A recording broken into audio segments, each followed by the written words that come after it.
ഇന്ന് ചോറ് വെച്ചില്ലേ? ഇല്ല. മനുഷ്യനായ കുറച്ച് ആത്മാർത്ഥത വേണം. അതെ, ഈ ആത്മാർത്ഥത ഇട്ട് പുഴുങ്ങിയ കഞ്ഞിയാവില്ല. അതിന് അരി എന്ന് പറയുന്ന സാധനം വേണം. ഇത് അരി ഇല്ലേ? അരിയില്ല. എന്നാ കുറച്ച് ചായ ഇട്ടുക. അതെ, ചായപ്പൊടിയും പഞ്ചസാരയും ഇല്ലാതെ ചായ ഉണ്ടാക്കാൻ ഞാൻ മാജിക് ഒന്നും പഠിച്ചിട്ടില്ല. എന്ത് ചോദിച്ചാലും ഇല്ല ഇല്ല ഇല്ല. എന്തെങ്കിലും ഇവിടെ ഉണ്ടോ? ഒരു സാധനമുണ്ട്. ഉണ്ടോ? കപ്പലണ്ടി? കുറച്ച് കടല. നല്ല നല്ല നല്ല കപ്പ.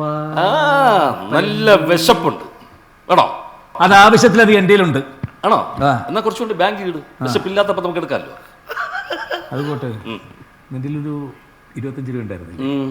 കഴിഞ്ഞിടത്തും ആ പൈസക്ക് ഞാൻ ഫെയർ ആൻഡ് ലവ്ലി വാങ്ങി തേച്ച്. അവിടെ നമുക്ക് എന്തേ